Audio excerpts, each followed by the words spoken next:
টিউটোপিয়া নিয়ে এলো ডিজিটাল সহায়িকা, যেখানে থাকছে প্রত্যেকটি বিষয়ের সব অধ্যায়ের সব প্রশ্ন আর তার উত্তর সহ বিশ্লেষণ, যা পড়লে পরীক্ষার প্রিপারেশনের জন্য আর দরকার পড়বে না কোনো সহায়িকার, কোনো সহায়তার। তাই মানে বইয়ের আর কোনো মানে নেই। টিউটোপিয়ার ডিজিটাল সহায়িকা পেতে লক্ষ্য রাখো টিউটোপিয়া লার্নিং অ্যাপের ইউটিউব চ্যানেলে। হ্যালো বন্ধুরা, টিউটোপিয়ার ইউটিউব লাইভ ক্লাসে তোমাদের সকলকে স্বাগত জানাই। আমি ঋতুশ্রী চলে এসেছি বাংলা ক্লাস নিয়ে। আজকে আমরা পড়ব ক্রিয়ার কালের ওপর সব রকমের প্রশ্নোত্তর। এই ক্রিয়ার কালের ওপর যত রকমের প্রশ্ন হয় সমস্ত প্রশ্ন আলোচনা করব আজকের এই ভিডিওতে। এর বাইরে না কোনো প্রশ্ন তোমাদের পরীক্ষায় আসবে, না দরকার পড়বে তোমাদের কোনো মানে বইয়ের বা সহায়িকা বইয়ের। তাহলে কি বুঝতে পারলে বন্ধুরা? মানে বইয়ের নেই কোনো মানে, সহায়িকার দরকার নেই কোনো সহায়তার। পরীক্ষা প্রস্তুতির জন্য টিউটোপিয়ার এই ভিডিওগুলোই তোমাদের জন্য যথেষ্ট। তবে তোমরা নিশ্চয়ই বাড়িতে, স্কুলে বা গৃহ শিক্ষকের কাছে ক্রিয়ার কাল এতদিনে পড়ে ফেলেছো। তবে যদি না পড়ে থাকো তাহলে টিউটোপিয়া লার্নিং অ্যাপে ক্রিয়ার কালের ওপর বানানো ভিডিওগুলো দেখে পড়ে নিতে পারো। কারণ টিউটোপিয়া লার্নিং অ্যাপে ক্রিয়ার কালের ওপর ভিডিওগুলো দেখে নিলে তোমাদের কনসেপ্ট ক্লিয়ার হয়ে যাবে। আর কোনো বিষয় যদি কনসেপ্ট ক্লিয়ার থাকে তাহলে পরীক্ষায় প্রশ্নোত্তর করা কোনো ব্যাপারই না। তাহলে আমি ধরে নিচ্ছি যে তোমাদের ব্যাকরণে ক্রিয়ার কাল পড়া। এখন ক্রিয়ার কালের ওপর কত রকমের প্রশ্ন হতে পারে তা দেখে নেব আমরা পরবর্তী স্লাইডে। দেখো, চলে আসলাম পরবর্তী স্লাইড এবং প্রথমেই লেখা আছে বহু বিকল্প ভিত্তিক প্রশ্নাবলী বা মাল্টিপল চয়েস কোয়েশ্চেন, যার প্রশ্নমান সবসময় থাকে 1। এরপরে থাকছে অতি সংক্ষিপ্ত প্রশ্নাবলী বা ভেরি শর্ট আনসার কোয়েশ্চেন, যেখানে তোমাদের একটা কি দুটো বাক্যে উত্তর লিখতে হচ্ছে এবং এরও প্রশ্নমান থাকে 1। এরপরে থাকছে হাতে কলমে অংশ, এবং হাতে কলমে অংশ হলো তোমাদের বইয়ের যে প্রশ্নগুলো রয়েছে সেই সমস্ত প্রশ্নের আলোচনা। তবে এখানে একটা গুরুত্বপূর্ণ কথা তোমাদের বলে নেব যে তোমাদের প্রথমেই যেমন আমরা মাল্টিপল চয়েস কোশ্চেনে যাই, এখন মাল্টিপল চয়েস কোশ্চেনে প্রথমেই আমরা ঢুকবো না, আমরা চলে যাব আমাদের ভেরি শর্ট আনসার কোশ্চেনে। কারণ ভেরি শর্ট আনসার কোশ্চেন যদি আমরা আলোচনা করে নিই আগে, তাহলে তোমাদের বুঝতে সুবিধা হবে যে ক্রিয়ার কাল জিনিসটা কি। তখন তোমরা এমসিকিউতে অর্থাৎ মাল্টিপল চয়েস কোশ্চেনে গিয়ে তোমরা সঠিক উত্তর করতে পারবে। তাহলে আমরা চলে যাব আমাদের ভেরি শর্ট আনসার কোশ্চেন বা অতি সংক্ষিপ্ত প্রশ্নাবলীতে। এবং এখানে এসে আরও একটা গুরুত্বপূর্ণ কথা তোমাদের বলতে হবে যে এই ভিডিওর যে টাইমলাইন অংশ, সেই টাইমলাইন অংশে তোমরা এমসিকিউ হোক, ভিএসএ কিউ হোক বা হাতে কলমে যার যে প্রশ্নটা দরকার সেই প্রশ্নটা পেয়ে যেতে পারো। এটা তোমাদেরই সুবিধার জন্য করা হয়েছে। এরপর আমরা চলে যাব অতি সংক্ষিপ্তের প্রথম প্রশ্ন। দেখো, লেখা আছে ক্রিয়ার কাল কাকে বলে। ক্রিয়ার কালটা জানতে হলে প্রথমে যেটা জানতে হবে যে সমাপিকা ক্রিয়াটা কি। সমাপিকা ক্রিয়া কি? আমরা যখন কোনো বাক্য তৈরি করছি তখন সেই বাক্যের মধ্যে একটা ক্রিয়া থাকে, সেই ক্রিয়াটা সমাপিকা হয়, আবার অসমাপিকা ক্রিয়াও থাকে। সমাপিকা ক্রিয়া ধরো যে আমি বাড়ি থেকে স্কুলে যাই। এই যে বাড়ি থেকে স্কুলে যাই বা আমি প্রতিদিন স্কুলে যাই, এই যে যাইটা দিয়ে এরপরে তোমাদের আর কোনো আকাঙ্ক্ষা তৈরি হচ্ছে না কোনো কিছু শোনার। বা আমি যদি বলি সে বাজার থেকে ফিরেছে, এই যে বাজার থেকে ফিরেছে, এই যে ফিরেছে গিয়ে অর্থাৎ এখানে ক্রিয়াটা শেষ হয়ে গেল, অর্থাৎ সেটাকে বলা হচ্ছে সমাপিকা ক্রিয়া, যার মধ্যে থেকে আর কিছু শোনার আগ্রহ বা আকাঙ্ক্ষা আমাদের তৈরি হচ্ছে না। কিন্তু আমি যদি এভাবে বলি যে সে ফিরে না আসলে আমি যাব না, যে সে ফিরে না আসলে, দেখো এটাতে যদি আমি থেমে যাই তাহলে এই ক্রিয়াটা সম্পূর্ণ লাগছে না, আমাদের আরো কিছু শোনার আকাঙ্ক্ষা তৈরি হচ্ছে, অর্থাৎ ক্রিয়াটা সমাপন করছে না, অর্থাৎ ক্রিয়াটা যেন শেষ হচ্ছে না, আরো কিছু বলার আগ্রহ তার তৈরি হয়ে আছে।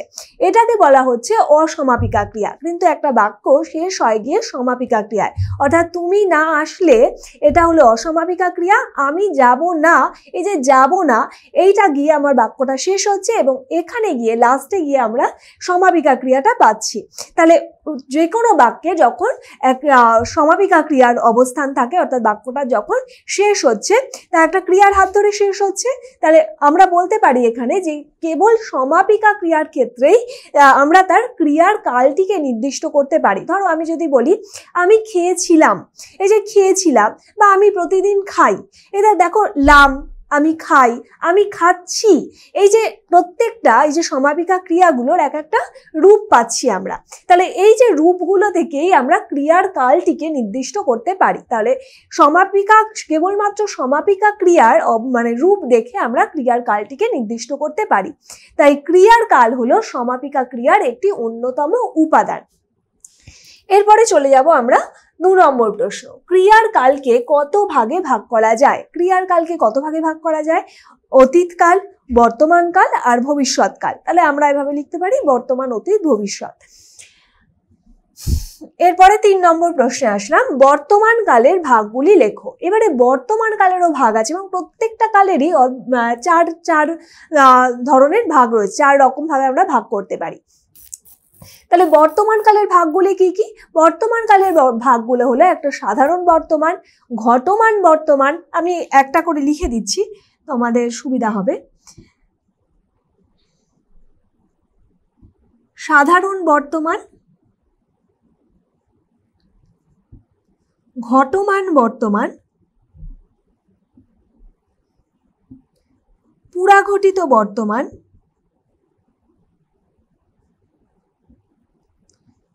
আর হলো বর্তমান অনুজ্ঞা।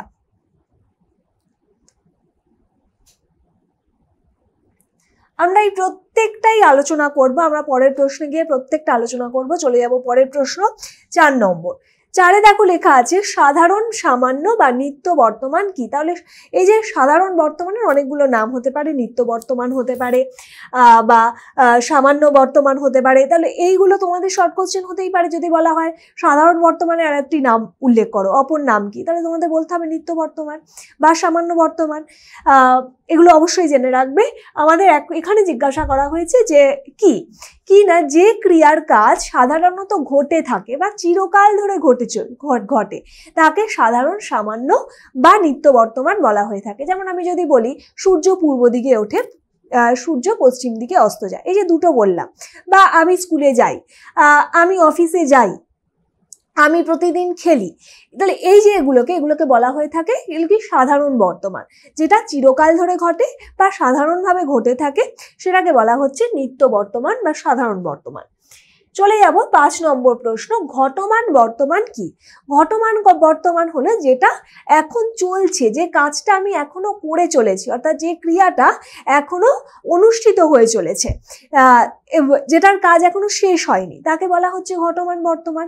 যেমন আমরা বলতে পারি যে সে কম্পিউটারে টাইপ করছে বা সে বাজনা বাজাচ্ছে। তাহলে এই যে এগুলো করছে অর্থাৎ সে এখনো চালিয়ে যাচ্ছে কাজটা, তাহলে সেটা হয়ে যাচ্ছে ঘটমান বর্তমান। এরপরে আসছি 6 নম্বর প্রশ্ন, পুরাঘটিত বর্তমান কি? পুরাঘটিত বর্তমান কি বলতে হবে না, পুরাঘটিত বর্তমান হলো যে কাজটা সবেমাত্র শেষ হয়েছে কিন্তু তার ফলটা এখনো রয়ে গেছে, অর্থাৎ জাস্ট কিছুক্ষণ আগে এটা শেষ হয়েছে, এরকম বোঝালে তাকে বলা হচ্ছে পুরাঘটিত বর্তমান। যেমন আমি যদি বলি যে সে বাড়িতে এসেছে, অর্থাৎ সে জাস্ট মানে কিছুক্ষণ আগে সে বাড়িতে এসেছে। আমি যদি বলি যে বৃষ্টি থেমেছে, মানে বৃষ্টিটা কিছুক্ষণ আগেই থেমেছে, তাকে বলা হচ্ছে পুরাঘটিত বর্তমান, অর্থাৎ কিছুক্ষণ আগে যে কাজটা হয়েছে, শেষ হয়েছে। 7 নম্বর প্রশ্ন, বর্তমান অনুজ্ঞা কি? বর্তমান অনুজ্ঞা হলো যে ক্রিয়ার দ্বারা বর্তমান কালের কোনো আদেশ, অনুরোধ, প্রার্থনা, উপদেশ, আশীর্বাদ প্রভৃতি বোঝানো হয়ে থাকে, তাকে বলা হয়ে থাকে বর্তমান অনুজ্ঞা। যেমন আমরা যদি বলি সদা সত্য কথা বলো, এই যে, বা আমি যদি বলি আমি যদি বলি তোমার সুস্থতা প্রার্থনা করি, তাহলে এই যে প্রার্থনা আমরা বলছি, বা সত্য কথা বলো, বা সত্যের লও সহজে, তাহলে এই যখন এগুলো বলছি তখন সেগুলো হয়ে যাচ্ছে বর্তমান অনুজ্ঞার। এবং ক্রিয়ার রূপটা অবশ্যই এখানে খেয়াল রাখতে হবে, এখানে ক্রিয়ার রূপটা কিন্তু অন্য অতীত বা অতীতের বা ভবিষ্যতের রূপের মতন হবে না, সদা সত্য কথা বলো হবে, আমি তোমার জন্য প্রার্থনা করি এরকম হবে, যেটা বর্তমান ক্রিয়ার রূপটাই রয়েছে, বর্তমান ক্রিয়ার যে রূপ থাকার কথা সেটাই রয়েছে, কিন্তু প্রার্থনা, আদেশ, অনুরোধ এগুলো প্রকাশিত হচ্ছে।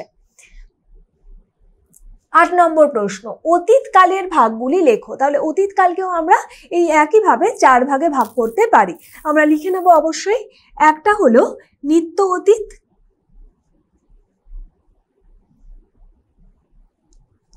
2 ঘটমান অতীত। তোমরা যেমন টেন্স করেছো ইংরাজিতে, ঠিক তেমনই বাংলার ক্ষেত্রেও ক্রিয়ার কাল বলতে সেই টেন্সটাই কিন্তু পড়ে।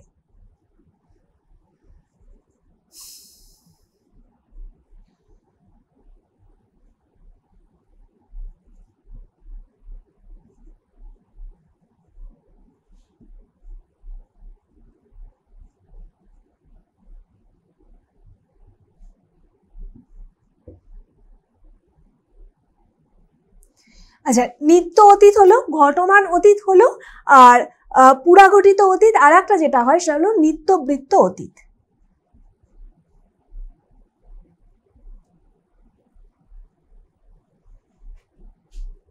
সবাই আশা করি দেখতে পাচ্ছ।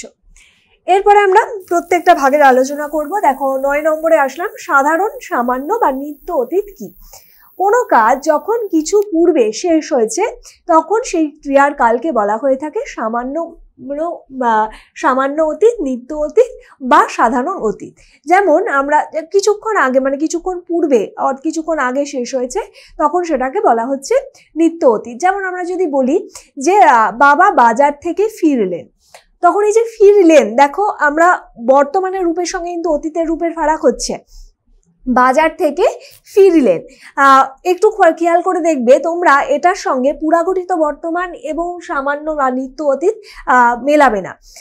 আমরা দেখো ছেনগুলো ব্যবহার করেছি, বাবা এসেছেন, তখন সেটা হয়েছিল গিয়ে পুরাঘটিত বর্তমান। কিন্তু আমরা যখন এই সাধারণ অতীতে চলে আসলাম তখন কিন্তু আমরা লেনের ব্যবহার করছি। যেমন আমরা বলছি যে বাবা বাজার থেকে ফিরলেন বা সে কাজটা করে আসলেন। তাহলে এই ধরনের যে ক্রিয়ারূপগুলো সেটা পড়ছে সামান্য অতীত বা নিত্য অতীতের ক্ষেত্রে। এরপরে আসছি 10 নম্বর প্রশ্ন, ঘটমান অতীত কি। খুব সহজ। ঘটমান অতীত হলো যে কাজটা অতীতে অনেকক্ষণ ধরে সময় ধরে চলেছিল বা কিছু সময় ধরে চলেছিল, সেটা ক্রিয়ার কালকে বলা হচ্ছে ঘটমান অতীত। যেমন আমরা বলতে পারি যে আমি তখন বাজনা বাজাচ্ছিলাম বা আমি তখন ওই পথ ধরে যাচ্ছিলাম। তাহলে আমি সেই কাজটা অনেকক্ষণ ধরে করছিলাম বা এই পথ ধরেই তারা যাচ্ছিল, তারা সেই কাজটা অনেকক্ষণ ধরে বা কিছুক্ষণ ধরে ওই কাজটা করছিল, তখন সেটা পড়ে যাচ্ছে ঘটমান অতীতের মধ্যে। এরপরে যাচ্ছি 11 নম্বর প্রশ্ন, পুরাঘটিত অতীত কি। পুরাঘটিত অতীত কি না, কাজটা অনেকদিন আগে শেষ হয়ে গেছে এবং বর্তমানে তার কোনো রকম ফলই নেই, মানে দেখতে পাচ্ছি না আমরা, অনেক কাল আগে শেষ হয়ে গেছে এবং বর্তমানে তার কোনো রকম ফল অবশিষ্ট নেই। এরূপ বোঝালে তখন সেই ক্রিয়ার কালকে বলা হয়ে থাকে পুরাঘটিত অতীতকাল। যেমন আমরা যদি বলি যে তারা আমাদের বাড়িতে এসেছিলেন, এই যে এসেছিলেন বললাম, তখন সেই কাজটা কি অনেকদিন আগে হয়ে গিয়েছিল। তারা আমাকে একটি বই দিয়েছিলেন, এই ধরনের যে ছিলেন বলছি আমরা, মানে কাজটা অনেকদিন আগেই শেষ হয়ে গেছে, যার রেশ অবশিষ্ট নেই, তখন সেটা পড়ে যাচ্ছে পুরাঘটিত অতীতের মধ্যে। 12 নম্বর প্রশ্ন, নিত্যবৃত্ত অতীত কি। নিত্যবৃত্ত অতীত কি, যখন কোনো কাজ মানে অতীতে প্রায়ই হতো বা হওয়ার সম্ভাবনা ছিল বোঝালে সেই ক্রিয়ার কালকে নিত্যবৃত্ত অতীত বলা হয়। যেমন আমি গঙ্গায় সাঁতার কাটতে যেতাম বা পুজোর ছুটিতে তারা বেড়াতে আসতো, এই ধরনের যখন নিত্যবৃত্ত অতীত বলছি, অর্থাৎ অতীতে কোনো একটা কাজ আমি অনেক দিন ধরে করতাম সেইটাকে বোঝানো হচ্ছে। যে আমি গঙ্গায় স্নান করতে যেতাম, আমি ক্যারাটে শিখতাম, দেখো তামের ব্যবহার যেগুলো হচ্ছে তখন সেটা পড়ে যাচ্ছে নিত্যবৃত্ত অতীতের মধ্যে। 13 নম্বর প্রশ্ন, ভবিষ্যৎকালের ভাগগুলি লেখো। এবার ভবিষ্যৎকালের ভাগগুলি আমরা অবশ্যই লিখে নেব। ভবিষ্যৎকালের ভাগগুলির মধ্যেও আসবে, প্রথমেই আসবে সাধারণ ভবিষ্যৎ।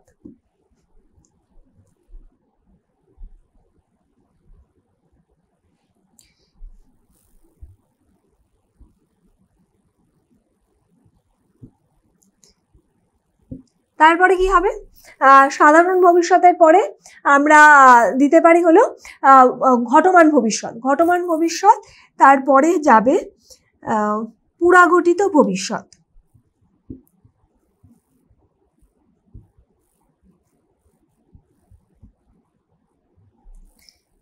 চার নম্বরে আসছে ভবিষ্যৎ অনুজ্ঞা।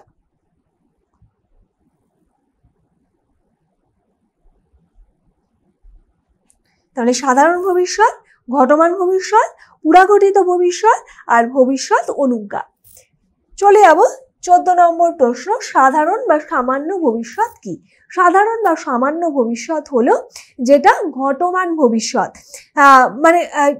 মানে ঘটমান ভবিষ্যৎ মানে সেই হিসাবে না, অবশ্যই ঘটমান ভবিষ্যৎটা আলাদা।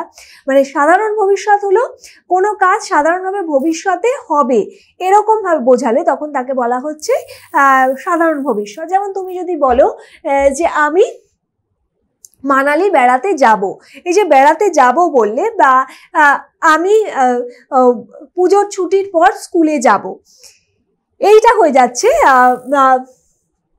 সামান্য বা সাধারণ ভবিষ্যতের মধ্যে। বা আমরা এভাবে বলতে পারি যে আমাদের শিক্ষিকা পড়াতে আসবেন, এই যে পড়াতে আসবেন, আমি বেড়াতে যাব, এই ধরনের গুলো হয়ে যাচ্ছে, এই ধরনের ক্রিয়ার কালগুলো হয়ে যাচ্ছে সামান্য ভবিষ্যতের মধ্যে পড়ছে।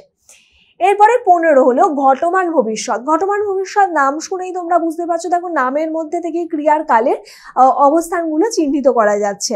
তাহলে কোনো কাজ যখন ভবিষ্যতে ঘটতে থাকবে সেই সময় সেই যে ক্রিয়ার কালটাকে তাকে বলা হচ্ছে ঘটমান ভবিষ্যৎ। যেমন আমরা বলতে পারি যে আমি সেই সময় সাইকেল চালাতে থাকবো, বা আমি সেই সময় অফিসে এই বিষয়টি নিয়ে কম্পিউটারে কাজ করতে থাকবো, মানে সেইগুলো হয়ে যাচ্ছে ঘটমান ভবিষ্যতের মধ্যে। 16 নম্বর প্রশ্ন, পুরাঘটিত ভবিষ্যৎ কি? পুরাঘটিত ভবিষ্যৎটা একটুখানি জেনে নিতে হবে অবশ্যই। ধরো আগে, মানে কোনো কাজ অতীতে হয়তো হয়েছিল বা বর্তমানে হয়তো হয়েছে, এরূপ যখন মনে করা হয় তখন সেই ক্রিয়ার কালকে পুরাঘটিত ভবিষ্যৎ বলে। যেমন এটা ভবিষ্যৎকাল হলেও এর মধ্যে আসলে একটা অতীতের একটা ইঙ্গিত থাকে, মানে যেটা অতীতে সংঘটিত হয়েছে বা বর্তমানে হয়তো হয়েছে, মানে এটা ভবিষ্যৎকালের মধ্যে পড়ে ঠিকই পুরাঘটিত ভবিষ্যৎ, কিন্তু একটা অতীতের একটা টান থাকে। সেই জন্য এই কালকে আবার একটা অন্য নামকরণও করা হয়ে থাকে। এই নামকরণটা হলো গিয়ে সন্দিগ্ধ অতীত। এবং এইটাও প্রশ্ন আসতে পারে তোমাদের যে সন্দিগ্ধ অতীত কি? তাহলে সন্দিগ্ধ অতীত বলতে তোমাদের এটাই বলতে হবে পুরাঘটিত ভবিষ্যতের কথা। সন্দিগ্ধ অতীত বলতে তোমাদের যে ডেফিনেশনটা দিতে হবে বা যে মানেটা দিতে হবে সেটা পুরাঘটিত ভবিষ্যৎ। যেমন আমি উদাহরণ দিয়ে বলতে পারি যে আমি যদি বলি এতক্ষণে তিনি হয়তো স্টেশনে পৌঁছে থাকবেন, এই যে এতক্ষণে তিনি হয়তো স্টেশনে পৌঁছে থাকবেন অর্থাৎ কাজটা হয়তো অতীতে সম্পন্ন হয়ে গেছে বা হচ্ছে, মানে বর্তমানে হয়তো হয়েছে, কিছুক্ষণ আগে হয়েছে। বা আমি যদি বলি এতদিনে তারা হয়তো ম্যাচটা জিতে থাকবে, তাহলে দেখো এই যে মানে ভবিষ্যৎকালের ক্ষেত্রে কি ববে বা একটা থাকে এবং তার সঙ্গে একটা অতীতের ইঙ্গিত থেকে যাচ্ছে, তাই জন্য এটাকে সন্দিগ্ধ অতীত বলা হয়ে থাকে বা পুরাঘটিত ভবিষ্যৎ বলা হয়ে থাকে। 17 নম্বর প্রশ্ন, ভবিষ্যৎ অনুজ্ঞা কি? ভবিষ্যৎ অনুজ্ঞা কাকে বলা হচ্ছে? ভবিষ্যতের যখন কোনো আদেশ, উপদেশ, কোনো অনুরোধ, কোনো প্রার্থনা, এই সমস্ত বোঝানো হচ্ছে তখন সেটাকে বলা হয়ে যাচ্ছে ভবিষ্যৎ অনুজ্ঞা। যেমন আমি যদি বলি যে আমি ফোন না করা পর্যন্ত তুমি তার কল রিসিভ করবে না, তুমি তার কল রিসিভ করবে না, বা আমি চিঠি না দেওয়া পর্যন্ত এ চিঠির উত্তর দিও না বা দেবে না। আমি যদি বলি রাত্রের খাবারটা ভালো করে খেও, এই ধরনের যে কথাগুলো সেগুলো হয়ে যাচ্ছে ভবিষ্যৎ অনুজ্ঞার মধ্যে, যেখানে আদেশ, অনুরোধ, উপদেশ এগুলো বা প্রার্থনা এগুলো উঠে আসছে। 18 নম্বর প্রশ্ন, কাল বিভক্তি কাকে বলে? কাল বিভক্তি খুব গুরুত্বপূর্ণ একটা প্রশ্ন, অর্থাৎ যে কোনো ক্রিয়াটা কোন কালে, অর্থাৎ সেটা অতীতে, বর্তমানে না ভবিষ্যতে, কোন কালে সম্পন্ন হচ্ছে বা অনুষ্ঠিত হচ্ছে তা জানা যায় ক্রিয়াপদের সঙ্গে যুক্ত বিভক্তির রূপটা দেখে। ধরো এই যে যাওয়া, এই যাওয়া থেকে যাচ্ছিলাম হতে পারে, যাচ্ছি হতে পারে, যাব হতে পারে। তাহলে দেখো এই যে এইগুলোই তো বিভক্তি। লাম, ব, এই যে ববে আমি বললাম ভবিষ্যৎকালে ববে বা, এই যে লাম বিভক্তি, ই বিভক্তি, এই যে এই সমস্ত বিভক্তিগুলো যে যুক্ত হচ্ছে, এই বিভক্তির রূপটিকে লক্ষ্য করেই আমরা ক্রিয়ার কালটিকে চিহ্নিত করতে পারি। অর্থাৎ আবার এভাবে বলা যায় যে বিভক্তির দ্বারাই আমরা ক্রিয়ার যথার্থ কালভেদ করতে পারি। কালভেদ মানে কি? আর সেটা অতীতের অবস্থান করছে, না সেটা বর্তমানে অবস্থান করছে, না সেটা ভবিষ্যতে অবস্থান করছে।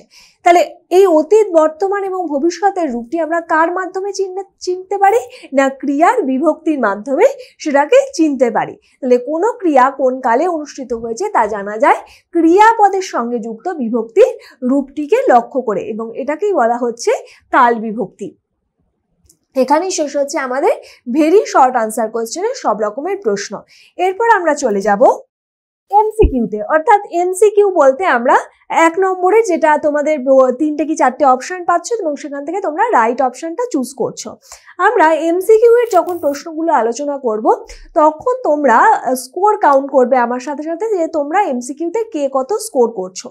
যদি এমসিকিউতে ভালো রেজাল্ট হয়ে থাকে, মানে ভালো স্কোর করতে পারো, তাহলে বুঝবো যে পরীক্ষায় ভালো প্রিপারেশন হচ্ছে। কিন্তু যদি দেখো যে এমসিকিউতে ভালো স্কোর করতে পারলে না, তখন বুঝতে হবে যে তোমাদের প্রিপারেশনে কোথাও খামতি থেকে যাচ্ছে। আর প্রিপারেশনে যদি কোথাও খামতি থেকে যায়, তাহলে পরীক্ষায় ভালো রেজাল্ট করবে কি করে? পরীক্ষায় ভালো রেজাল্ট করতে গেলে দরকার ভালো স্টাডি ফ্লো। চলো দেখে নেব এমসিকিউ প্রশ্ন করার আগে কি সেই স্টাডি ফ্লো। ক্লাস 8 এর ছাত্রছাত্রীদের জন্য টিউটোপিয়া নিয়ে এলো মেগা স্টাডি প্যাক।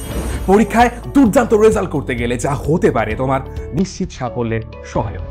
পরীক্ষায় ভালো রেজাল্ট করতে গেলে প্রিপারেশন হতে হবে একেবারে সলিড, আর তার জন্য অনুসরণ করতে হবে যথাযথ স্টাডি ফ্লো। চলো এক ঝলকে দেখে নেওয়া যায় কি হওয়া উচিত তোমার স্টাডি ফ্লো, অর্থাৎ তুমি কিভাবে পড়লে সেই পড়াটা আর কখনো ভুলবে না, আর পরীক্ষায় ভালো নম্বরও পাবে। পড়ার ক্ষেত্রে প্রথমে দরকার কনসেপ্ট, অর্থাৎ বিষয় সম্পর্কে স্বচ্ছ ধারণা। প্রত্যেকটা সাবজেক্টে প্রত্যেকটা চ্যাপ্টার কারোর থেকে বুঝে নেওয়া, তারপর সেই বিষয় রিলেটেড প্রত্যেকটা ডাউটকে ক্লিয়ার করা। এরপরে তৃতীয় ধাপ, সেই চ্যাপ্টারটার উপর সংক্ষেপে একটা ব্রিফ নোট পড়া, এবং চতুর্থ ধাপ হলো সেই চ্যাপ্টারের সম্ভাব্য প্রশ্নোত্তরগুলোকে করে ফেলা, যার উপর নির্ভর করবে তোমার পরীক্ষার সাফল্য। এরপর তোমার প্রস্তুতি কত দূর তার জন্য তোমাকে দিতে হবে চ্যাপ্টার ওয়াইজ মক টেস্ট। তবে শুধুমাত্র টেস্ট দিলেই কিন্তু হবে না, বিশেষজ্ঞ কোনো শিক্ষককে দিয়ে সেই উত্তরপত্র চেক করিয়ে বুঝে নিতে হবে কোথায় কোথায় খামতি রয়েছে। যদি টেস্টের ফল ভালো হয় তবে বুঝতে হবে তোমার প্রস্তুতি কমপ্লিট, এবার তুমি পরের অধ্যায়ে যেতে পারো। আর ফল খারাপ হলে এই পুরো প্রক্রিয়াটা আরও একবার রিভাইজ করতে হবে। তবে বলে রাখি, তোমার এই প্রস্তুতির ক্ষেত্রে তোমার সাহায্য করতে পারে পশ্চিমবঙ্গ বোর্ডের বাংলা মাধ্যমে ছাত্রছাত্রীদের পড়াশোনার জন্য একমাত্র অ্যাপ টিউটোপিয়া। এই পুরো স্টাডি ফ্লোর জন্য টিউটোপিয়াই হলো অল ইন ওয়ান সলিউশন। কিভাবে? Step 1, concept video.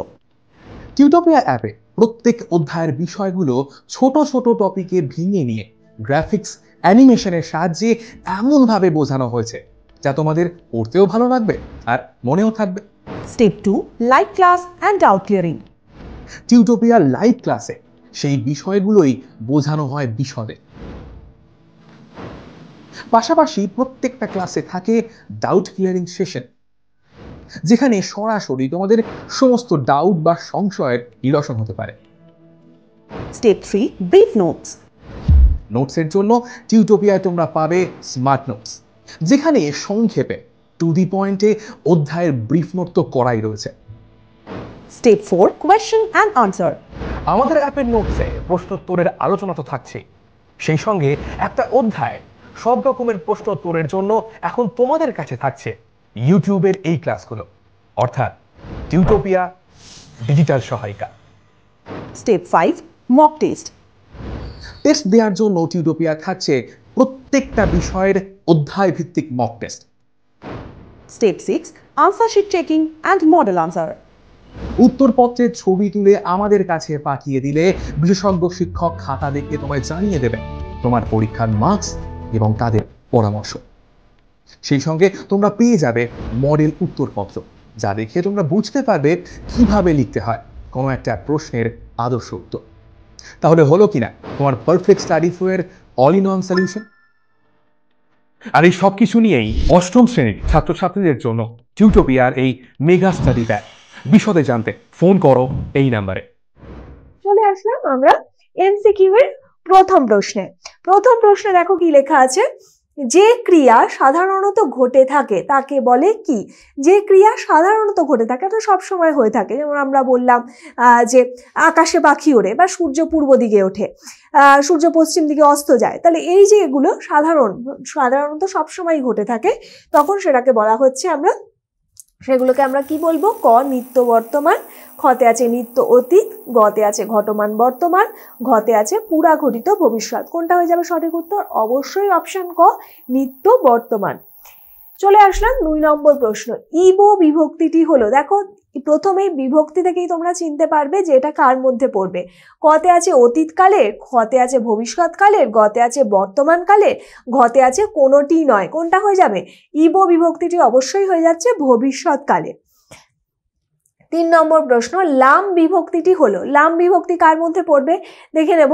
কতে আছে সামান্য অতীত, খতে আছে সামান্য বর্তমান, গতে আছে পুরাঘটিত অতীত, ঘতে আছে বর্তমান অনুজ্ঞা। দেখো সামান্য বর্তমান বা বর্তমান অনুজ্ঞা এই দুটোর কোনোটার মধ্যেই পড়বে না, কিন্তু আমাদের বাকি থাকছে যে সামান্য অতীত আর পুরাঘটিত অতীত। তাহলে সামান্য অতীত হবে অবশ্যই যে আমি কাজটা করছিলাম, এইটাই হবে, শেষ কিছুক্ষণ আগে আমাদের কাজটা শেষ হয়েছে, সেইটাকে বোঝাচ্ছে কিছু পূর্বে আমাদের কাজটা শেষ হয়েছে, তখন সেটা পড়ে যাচ্ছে কার মধ্যে? এই যে লাম, আমি কাজটা করছিলাম, তখন সেটা অবশ্যই হয়ে যাচ্ছে সামান্য অতীতের মধ্যে পড়ে যাচ্ছে। পুরাঘটিত অতীতে কিন্তু পড়ছে না, কারণ কাজটা অনেকক্ষণ আগে হয়ে গেছিল বোঝাতে পুরাঘটিত অতীত ব্যবহার করা হয়ে থাকে। এরপরে আসলাম পুরাঘটিত ভবিষ্যতের অপর নাম কি? এটা আমি আগেও বলেছিলাম যে তোমাদের এই ধরনের প্রশ্ন আসতে পারে। দেখে নেব। ক ঘটমান ভবিষ্যৎ, খতে আছে সাধারণ ভবিষ্যৎ, গতে আছে সাধারণ অনুজ্ঞা, ঘতে আছে সন্দিগ্ধ অতীত। তাহলে পুরাঘটিত ভবিষ্যতের অপর নাম হয়ে যাবে সন্দিগ্ধ অতীত। তোমরা অবশ্যই আমার সাথে সাথে এমসিকিউতে নাম্বার কাউন্ট করতে থাকো, তাহলে তোমরা বুঝতে পারবে যে তোমাদের ক্রিয়ার কাল কেমন তৈরি হয়েছে। 5 নম্বর প্রশ্ন, ক্রিয়ার কাল নির্ণয় করো। গাছেরা এক পায়ে দাঁড়িয়ে থাকে, তাহলে এটা কোন ক্রিয়া হবে? গাছেরা এক পায়ে দাঁড়িয়ে থাকে, সাধারণ বর্তমান, ঘটমান বর্তমান, না বর্তমান অনুজ্ঞা, না পুরা ঘটিত বর্তমান। তাহলে দেখো সাধারণ বর্তমান অবশ্যই যে দাঁড়িয়ে থাকে, এইটা গাছটা এক পায়ে দাঁড়িয়ে থাকে, তো এটা ক অপশন হয়ে যাচ্ছে সাধারণ বর্তমান। ঘটমান মানে চলছিল না বিষয়টা, বর্তমান অনুজ্ঞাও হবে না, আদেশ উপদেশ কিছু বোঝাচ্ছে না, পুরা ঘটিত বর্তমানও হবে না যে কাজটা কিছুক্ষণ আগে শেষ হয়ে গেছে এমনটাও বোঝাচ্ছে না। 6 নম্বর প্রশ্ন, অতীতে কোনো কাজ নিয়মিত ঘটতো বা অভ্যাসের কারণে হতো বোঝালে তাকে বলা হয়ে থাকে। নিয়মিত ঘটতো, অতীতে কোনো একটা কাজ নিয়মিত ঘটতো বোঝালে কি হয়ে থাকে সেটাকে? ক ঘটমান অতীত, খতে আছে নিত্যবৃত্ত অতীত, গতে আছে পুরাঘটিত বর্তমান, ঘতে আছে বর্তমান অনুজ্ঞা। তাহলে এই দুটো তো কোনোভাবেই হবে না, কোনটা হয়ে যাবে? ঘটমান অতীত হবে না নিত্যবৃত্ত অতীত। কোনো কাজ নিয়মিত হতো, তুমি একটা সময় সেই কাজটা কিছু দিন ধরে বা কিছু মাস ধরে তুমি করতে, সেটা বোঝালে সেটা হয়ে যাচ্ছে নিত্যবৃত্ত অতীত। 7 নম্বর, বাক্যের ক্রিয়া সম্পন্ন হওয়ার রীতিকে বলা হয়ে থাকে কি? ক নির্দেশক ভাব, খতে আছে ক্রিয়ার কাল, গতে আছে ক্রিয়ার ভাব, ঘতে আছে অনুজ্ঞা ভাব। কি হয়ে যাবে? দেখো বাক্যে ক্রিয়া সম্পন্ন হওয়ার অর্থাৎ ক্রিয়াটা শেষ হওয়ার যে রীতি, সেটাকে কি বলা হয়ে থাকবে? সেটাকে বলা হয়ে থাকবে ক্রিয়ার ভাব। ক্রিয়ার কালগুলো তো আমরা নির্ণয় করি, অতীত বর্তমান ভবিষ্যৎ। এই যে সম্পন্ন হওয়ার যে রীতি, এই ভাবের ওপর অর্থাৎ ক্রিয়ার ভাবের ওপর নির্ভর করে আমরা ক্রিয়ার কাল নির্ণয় করি। তাহলে এটা হয়ে যাচ্ছে অপশন গ ক্রিয়ার ভাব। 8 নম্বর প্রশ্ন, যতই বাধা থাক তুমি কি এগোতে থাকবে না? যতই বাধা থাক তুমি কি এগোতে থাকবে না? এই বাক্যের ক্রিয়ার কালটি হলো কতে আছে ঘটমান ভবিষ্যৎ, খতে আছে পুরাঘটিত ভবিষ্যৎ, গতে আছে সাধারণ ভবিষ্যৎ, ঘতে আছে ভবিষ্যৎ কালের অনুজ্ঞা। তাহলে ভবিষ্যৎ কালের অনুজ্ঞা হচ্ছে না, বা সাধারণ ভবিষ্যতের কথাও বলছে না এখানে, বা পুরাঘটিত ভবিষ্যৎ যেটা অর্থাৎ আমরা সন্দিগ্ধ অতীত বলে জেনেছিলাম সেইটাও হচ্ছে না। এবারে যেটা আসছে দেখো ঘটমান ভবিষ্যৎ, অর্থাৎ তুমি কি এগোতে থাকবে না, অর্থাৎ তুমি তো সেই সময় কাজটা করতে থাকবে তাই বলা হচ্ছে। তাহলে এটা হয়ে যাচ্ছে কি ঘটমান ভবিষ্যৎ, অবশ্যই অপশন ক সঠিক উত্তর। এরপরে 9 নম্বর প্রশ্ন, ছেলেরা স্কুল বাসে বাড়ি ফিরছে ক্রিয়ার প্রকার হলো। ছেলেরা স্কুল বাসে বাড়ি ফিরছে, তারা কাজটা করছে মানে এখনো চলছে। কতে আছে ঘটমান মানে ক্রিয়ার প্রকার হলো ঘটমান, না খতে আছে পুরাঘটিত, গতে আছে নিত্য বা সাধারণ, গতে আছে নিত্যবৃত্ত। দেখো তোমাদের এখানে যদি আমরা বর্তমান দিই যে বাড়ি ফিরছে ছেলেরা স্কুল বাসে বাড়ি ফিরছে, এটা ঘটমান বর্তমান অবশ্যই, মানে তোমরা ঘটমান বলতে পারো বা ঘটমান বর্তমান অপশান থাকলে সেটা আরো বেশি ভালো হবে। এইটাও আমরা এগুলো আমরা বলতে পারি পুরাঘটিত বর্তমান করে দিতে পারি,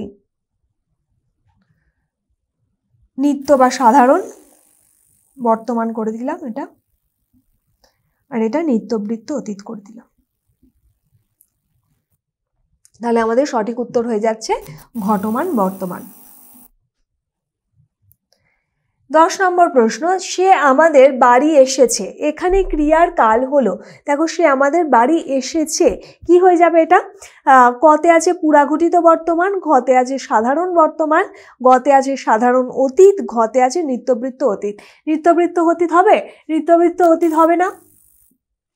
সাধারণ অতীত, সাধারণ অতীত বলতে কি অতীতে যেটা সাধারণত হচ্ছিল বা খাচ্ছিলাম এরকম ধরনের, সেটা হবে না।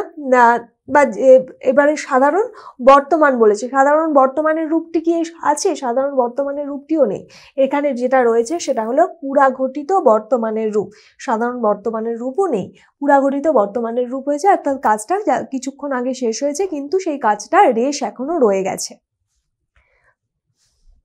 11 নম্বর প্রশ্ন, আমি রোজ ফুটবল খেলতাম, খেলতাম ক্রিয়াপদটি, এই যে খেলতাম, আমি রোজ ফুটবল খেলতাম, এটা কি হয়ে যাবে?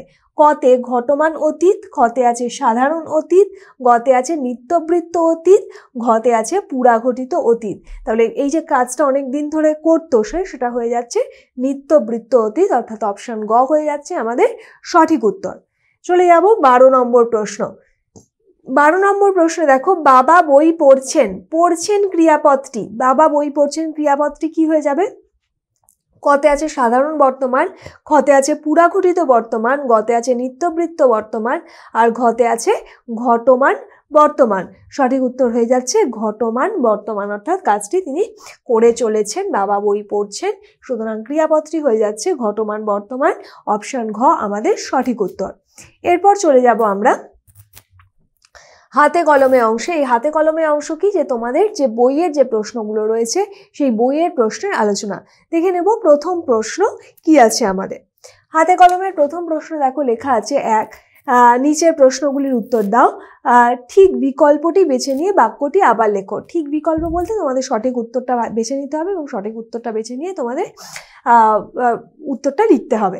পুরো বাক্যটা ধরে তোমাদের লিখতে হবে, এমন নয় যে শুধুমাত্র টিক মার্ক দিয়ে দেবে। এভাবে যদি লেখা থাকে যে ঠিক বিকল্পটি বেছে নিয়ে বাক্যটি আবার লেখো, তখন বাক্যটা পুরোটা আবার সম্পূর্ণ করে তোমাদের লিখতে হবে।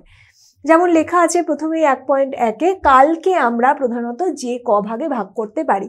কালকে আমরা ক ভাগে ভাগ করতে পারি? অতীত, বর্তমান আর ভবিষ্যৎ, তাহলে 3 ভাগে। তাহলে আমরা বলবো এভাবে, তোমাদের লিখতে হবে এভাবে যে কালকে আমরা প্রধানত 3 ভাগে ভাগ করতে পারি, 3 ভাগে ভাগ করতে পারি, এবং অপশন খ হয়ে যাচ্ছে সঠিক উত্তর।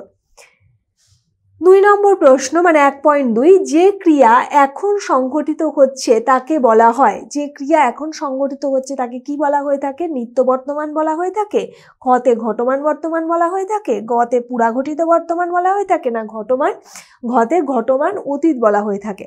অবশ্যই যে ক্রিয়া এখন সংঘটিত হচ্ছে তাকে ঘটমান বর্তমান বলা হয়ে থাকে। 1.3 আমি তো এসে গেছি এ বাক্যে ক্রিয়ার কালটি হলো আমি তো এসে গেছি বাক্যটি ক্রিয়ার কাল কি? ক লেখা আছে অতীতকাল, খতে আছে পুরাঘটিত অতীত, গতে আছে পুরাঘটিত বর্তমান, ঘতে আছে ঘটমান বর্তমান। কোনটা হয়ে যাবে? এটা আমি তো এসে গেছি পুরাঘটিত বর্তমান। পুরাঘটিত বর্তমান কোথায় পাচ্ছি আমরা? অপশান গয়ে পেয়ে যাচ্ছি পুরাঘটিত বর্তমান। চলে যাব পরের প্রশ্ন 1.4 ভারত সরকার তাকে পদ্মভূষণ উপাধি দানে সম্মানিত করেন। ভারত সরকার দেখো তাকে পদ্মভূষণ উপাধি দানে সম্মানিত করেন। এই যে ক্রিয়ার যে রূপটা দেখো করেন, এটা অবশ্যই খুব ভালো করে খেয়াল করবে।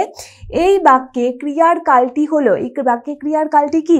কতে নিত্য বর্তমান, খতে আছে ঘটমান বর্তমান, গতে আছে পুরাঘটিত বর্তমান, না সাধারণ অতীত? সাধারণ অতীত তো একবারেই হচ্ছে না।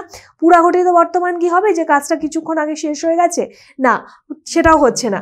ঘটমান বর্তমান কি হচ্ছে? যেটা কাজটা চলছে কি, না সেটাও হচ্ছে না। তাহলে অবশ্যই হয়ে যাবে নিত্য বর্তমান। এবং এই ধরনের যদি হয় যে উপাধি দানে সম্মানিত করেন, দেখো করেছিলেন কিন্তু তা বলা হয়নি, করেন বলা হয়েছে। তাহলে এই যে রূপটা, এই রূপটা তোমাদের ভালো করে একদম দেখে নিতে হবে এবং অবশ্যই এই ধরনের গুলো নিত্য বর্তমানের মধ্যে পড়বে। 1.5 আমি যখন চেঁচাতে থাকবো তুই এসে আমাকে সামলানোর অভিনয় করতে থাকবি। দেখো আমি যখন চেঁচাতে থাকবো তুই এসে আমাকে সামলানোর অভিনয় করতে থাকবি। তোমরা যদি সমাপিকা ক্রিয়ারও অবস্থান দেখো, দেখো এখানে একটা অসমাপিকা ক্রিয়া রয়েছে আর এখানে একটা সমাপিকা ক্রিয়া রয়েছে।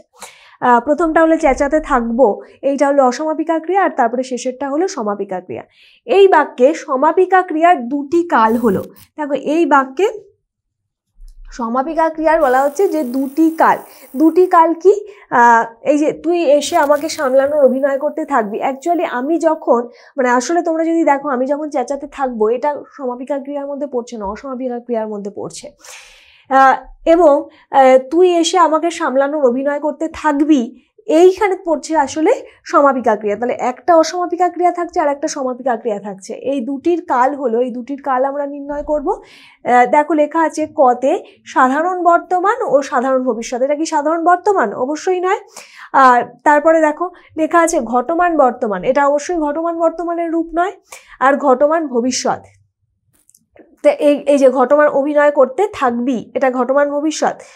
এবারে গতে লেখা আছে দুটি ঘটমান বর্তমান আর ঘতে লেখা আছে দুটি ঘটমান ভবিষ্যৎ। তাহলে আমরা দেখতে পাচ্ছি যে করতে থাকবি এইটা তো অবশ্যই ঘটমান ভবিষ্যৎ।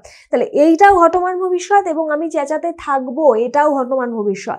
তাহলে এখানে তোমাদের দেয়া আছে এই বাক্যে সমাপিকা ক্রিয়ার দুটি রূপ হলো, কিন্তু তোমাদের প্রশ্নটা হওয়া উচিত ছিল যে একটা অসমাপিকা ক্রিয়ার রূপ এবং একটা সমাপিকা ক্রিয়ার রূপ।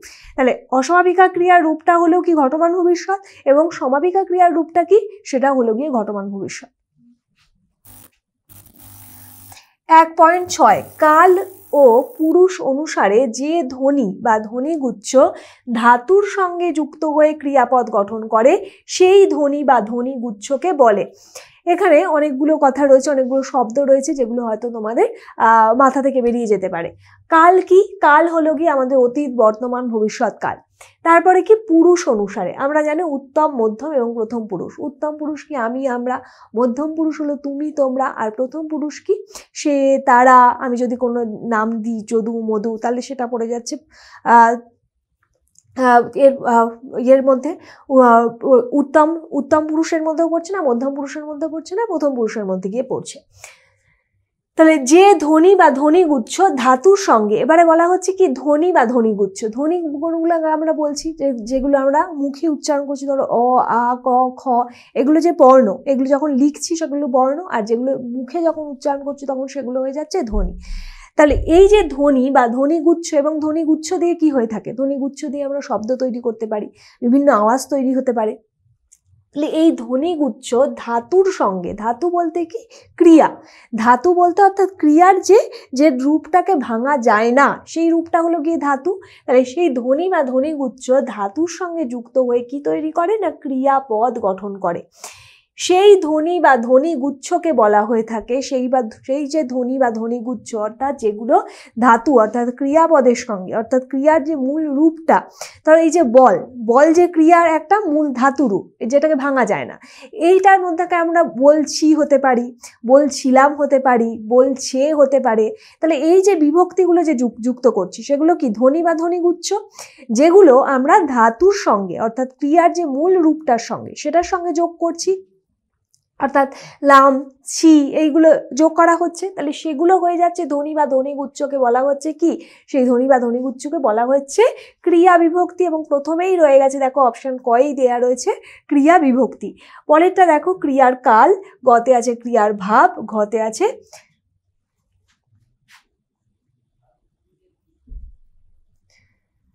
ক্রিয়ার ধাতু। তাহলে অবশ্যই হয়ে যাচ্ছে ক্রিয়া বিভক্তি।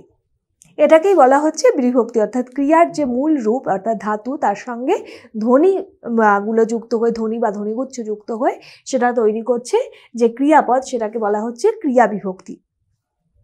ওই ধ্বনি বা ধ্বনিগুচ্ছকে বলা হচ্ছে আসলে ক্রিয়া বিভক্তি।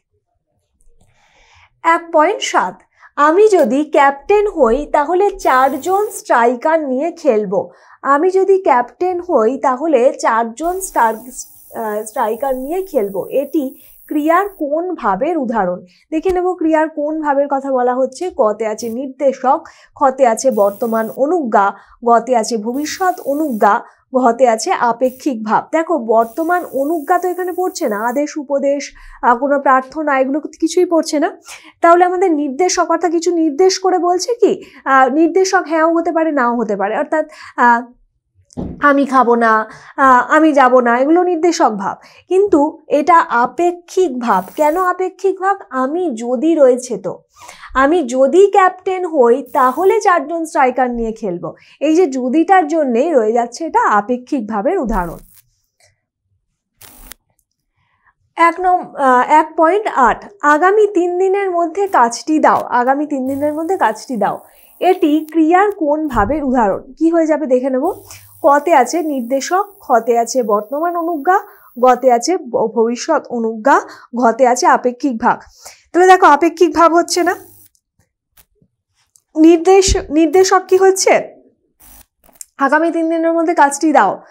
নির্দেশক কিন্তু এটাকে বলা যাবে না, কারণ এর মধ্যে থেকে একটা আদেশের সুর রয়েছে, সেই জন্য নির্দেশক হবে না। তাহলে এটা কি হয়ে যাবে? অবশ্যই হয়ে যাবে, এই যে 3 দিনের মধ্যে যেহেতু বলা হয়েছে অর্থাৎ ভবিষ্যতের কথা বলা হচ্ছে, তাহলে এটা অবশ্যই হয়ে যাচ্ছে ভবিষ্যৎ অনুজ্ঞা। বর্তমান অনুজ্ঞা হচ্ছে না, সুতরাং এটাও হচ্ছে না, অপশন গ হয়ে যাচ্ছে সঠিক উত্তর।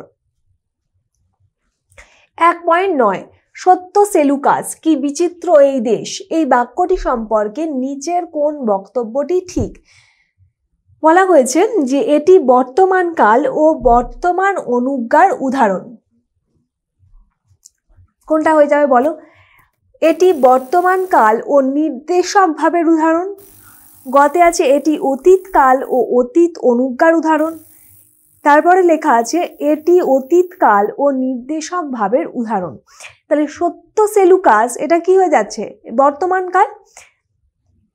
তাহলে এটা বর্তমান কাল কিন্তু নির্দেশক ভাবের উদাহরণ। বর্তমান কাল এবং নির্দেশক ভাবে, সে যে সত্য সেলুকাস কি বিচিত্র এই দেশ, তাহলে কোনো কিছু নির্দেশক মানে সেটা প্রকাশ হচ্ছে এবং এটি বর্তমান কাল এবং নির্দেশক ভাবের উদাহরণ। 1.9 এরপরে আমরা চলে যাব 1.10 নিচের কোনটি মৌলিক কালের উদাহরণ? কোনটি মৌলিক কালের উদাহরণ? কতে আছে পুরাঘটিত নৃত্যবৃত্ত, খতে আছে নৃত্যবৃত্ত অতীত, গতে আছে পুরা সম্ভাব্য নৃত্যবৃত্ত, ঘতে আছে নৃত্যবৃত্ত বর্তমান। সঠিক উত্তর হয়ে যাচ্ছে নৃত্যবৃত্ত অতীত। নৃত্যবৃত্ত অতীত আমরা পেয়ে যাচ্ছি অপশন খতে। এই কালটিকে বলা হয়ে থাকে মৌলিক কাল। 2 নম্বরে চলে আসলাম, নির্দেশ অনুযায়ী নিচের প্রশ্নগুলির উদাহরণ দাও। নিচের প্রশ্নগুলির নির্দেশ অনুযায়ী উত্তর দাও। 2.1 লেখা আছে কালকে প্রধানত কয়টি ভাগে ভাগ করা যায়? কালকে তোমরা কয়টা ভাগে ভাগ করতে পারো? 3টি ভাগে, অতীত, বর্তমান ও ভবিষ্যৎ, এই 3টি ভাগে আমরা কালকে ভাগ করতে পারি। 2.2 বর্তমান কাল বলতে কি বোঝায় একটি উদাহরণ সহ লেখো। তাহলে লিখতে হবে যে বর্তমান কাল বলতে বোঝানো হচ্ছে যা ঘটছে বা ঘটে বা যা ঘটছে বা ঘটে বা ঘটেছে, অর্থাৎ কিছুক্ষণ আগে ঘটেছে তাকে বর্তমান কাল বলে। যেমন আমি বলতে পারি যে আমি বই পড়ছি, সে বই পড়ে উঠেছে, তাহলে এইগুলো সবই হচ্ছে বর্তমান কালের উদাহরণ। 2.3 পুরাঘটিত বর্তমান ও ঘটমান বর্তমানের মধ্যে পার্থক্য লেখো। তাহলে কি বলতে হবে, পুরাঘটিত বর্তমানকালে ক্রিয়াটা যে কাজটা শেষ হয়ে গেলেও তার ফল বর্তমানে কিছুটা রেস্ট থেকে যায়, কিন্তু ঘটমান বর্তমানকালের মধ্যে সেই ক্রিয়াটা এখনো চলছে, এখনো সংগঠিত হয়ে চলছে। 2.4 ক্রিয়ার ভাব বলতে কি বোঝায় একটি উদাহরণ সহ লেখো। ক্রিয়ার ভাব বলতে কি বোঝাতে হবে, যে বাক্যে যখন বাক্যে ক্রিয়া সম্পন্ন হওয়ার যে রীতি অর্থাৎ যে স্টাইল, তাকেই বলা হচ্ছে ক্রিয়ার ভাব বা প্রকার। যেমন আমি যদি বলি যে আমি অষ্টম শ্রেণীতে পড়ি, এই বাক্যে এই যে ভাবটা উঠে এসেছে সেটা হলো নির্দেশক ভাব, অর্থাৎ বাক্যে ক্রিয়া সম্পন্ন হওয়ার যে রীতি তাকেই বলা হচ্ছে ক্রিয়ার ভাব। যেমন আমরা আপেক্ষিক ভাব, যেমন বললাম যদি আমি যদি পাখি হতাম, তাহলে এই যে এটা হচ্ছে কিসের, আপেক্ষিক ভাবের উদাহরণ। 2.5 ক্রিয়া বিভক্তি কাকে বলে। ক্রিয়া বিভক্তি কাকে বলে তোমাদের বলতে হবে কি, আমরা যেটা আগেও আলোচনা করলাম যে আমাদের যে ক্রিয়ার সঙ্গে অর্থাৎ মূল যে ধাতুর সঙ্গে যখন তার সাথে কিছু ধ্বনি বা ধ্বনিগুচ্ছ যুক্ত হয়, সেটা ধ্বনিগুচ্ছ যুক্ত হয় কি অনুসারে, না কাল বা পুরুষ অনুসারে। কাল বলতে অতীত, বর্তমান, ভবিষ্যৎ, আর পুরুষ বলতে আমরা উত্তম, মধ্যম, প্রথম পুরুষে মানে সেই হিসাবে যেগুলো যে ধাতুর সঙ্গে যে ধ্বনি বা ধ্বনিগুচ্ছ যুক্ত হয়, ক্রিয়াপদ গঠন করে, তখন সেটাকে বলা হচ্ছে ক্রিয়া বিভক্তি। তোমরা বলতে পারো এইভাবে, ধরো চল যে ধাতু, এটা চলটা হলো ধাতুরূপ, তার সঙ্গে ই বিভক্তি হয়ে তৈরি হচ্ছে চলি। তাহলে এই যে ইট, এটা হলো ধ্বনি মানে যেটা মুখে আমরা বলছি সেটাই ধ্বনি, এটা নয় আমরা লিখছি তাই লেখাটা অবশ্যই বর্ণ, কিন্তু যে মুখে চল থেকে চলি হলো, তাহলে ইটা কি বিভক্তি, এবং এই বিভক্তিটাই বলা হচ্ছে যে এই যেহেতু ধাতুর সঙ্গে যুক্ত হচ্ছে তাই সেটা হয়ে যাচ্ছে ক্রিয়া বিভক্তি বা ধাতু বিভক্তি, এটা থেকে আসছে। তাহলে এই যে চলিটা পেয়ে গেলাম আমরা ক্রিয়া বিভক্তি। এরপরে আসলাম 2.6 বাক্যের মধ্যে ক্রিয়াপদটি কিভাবে গঠিত হয়। বাক্যের মধ্যে ক্রিয়াপদটি কিভাবে গঠিত হয়, বাক্যের মধ্যে কাল এবং পুরুষের রূপ অনুসারে ধাতুর সঙ্গে বিভক্তি যোগ করে ক্রিয়াপদটি গঠিত হয়। 2.7 আপেক্ষিক ভাবের একটি উদাহরণ দাও। আপেক্ষিক ভাবের কি উদাহরণ পড়বে, দেখো আপেক্ষিক ভাবের একটি উদাহরণ হলো যদি মন দিয়ে পড়াশোনা করো তবে সাফল্য পাবেই।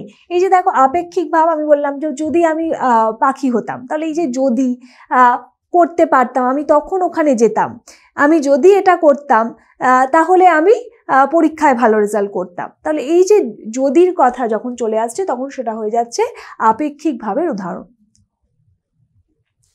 2.8 নিত্যবৃত্ত বলতে কি বোঝায়, যে কোনো একটি কালের সাপেক্ষে উদাহরণ দাও। তাহলে নিত্যবৃত্ত বলতে কি বোঝায় সেটা আগে বলতে হবে, তারপরে বলবে যে কোনো একটি কালের সাপেক্ষে উদাহরণ দাও। আমরা বলতে পারি যে নিত্যবৃত্ত হলো বারবার অথবা প্রায়ই যে ক্রিয়া আসলে অনুষ্ঠিত হয়ে থাকে সেটাই হলো গিয়ে নিত্যবৃত্ত অতীত, অর্থাৎ একটা সময় মানে যেটা আমি সেই সময় আগে হতো আর কি, অনেকক্ষণ ধরেই চলছে, তখন সেটা হয়ে যাচ্ছে নিত্যবৃত্ত। তারপরে এটা এই কালের সাপেক্ষে একটা উদাহরণ দিতে বলা হয়েছে। এই কালের সাপেক্ষে আমরা বলতে পারি যে আমি রোজ সাঁতার কাটতাম, আমি রোজ সাঁতার কাটতাম বা আমি রোজ হাঁটতে বেরোতাম, তখন সেটা হয়ে যাচ্ছে নিত্যবৃত্ত অতীত। 2.9 ঘটমান অতীতের উত্তম পুরুষ যদি হয় ছিলাম, তাহলে ঘটমান ভবিষ্যতের মধ্যম পুরুষ কি হবে। দেখো আবার পড়ছি প্রশ্নটা, ঘটমান অতীতের উত্তম পুরুষ যদি হয় ছিলাম, মানে আমি ছিলাম, আমি কলকাতায় ছিলাম, তাহলে ঘটমান ভবিষ্যতের মধ্যম পুরুষ মানে কি তুমি তোমরা, সেই তুমি তোমরা রূপটা কি হবে, তোমরা রূপটা হয়ে যাবে ভবিষ্যতে থাকবো, আমি এখানে বলা হয়েছে ঘটমান ভবিষ্যৎ, আমি করতে থাকবো, আমি লিখতে থাকবো, আমি যে কোনো একটা কাজ করতে থাকবো, তাহলে সেটা হয়ে যাচ্ছে মধ্যম পুরুষে, সেটা হয়ে যাচ্ছে থাকবো। তাহলে এই ধরনের প্রশ্নগুলো তোমাদের দিতে পারে এবং এই ধরনের প্রশ্নগুলো খুব সহজ, একটু মাথা খাটিয়ে মাথা ঠান্ডা রেখে তোমাদের মানে ক্রিয়ার যে রূপটা সেই রূপটা তোমাদের লিখতে হবে।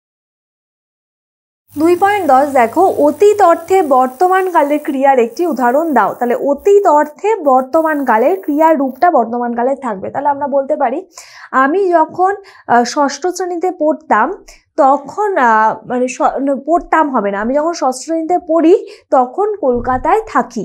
তাহলে এই যে থাকি, দেখো আমি বললাম আগে তাম বা করলাম এই ধরনেরগুলো ব্যবহার করিনি, পড়ি তখন কলকাতায় থাকি। তাহলে এই যে রূপটা আমরা ব্যবহার করলাম তখন সেটাকে বলা হচ্ছে অতীত অর্থে বর্তমান কালের ক্রিয়ার রূপ। আর এখানেই শেষ হচ্ছে আমাদের হাতে কলমে সব প্রশ্নের আলোচনা। আশা করি তোমাদের ক্রিয়ার কালের ওপর সব রকমের প্রশ্ন তৈরি হয়ে গেল এবং ক্রিয়ার কালের ওপর আর কোনো প্রশ্ন তোমাদের আটকাবে না। দেখা হচ্ছে ব্যাকরণের অন্য কোনো চ্যাপ্টার নিয়ে অন্য কোনো দিন। ততদিন অবশ্যই টিউটোপিয়ার সাথে থাকো আর খুব ভালো থাকো।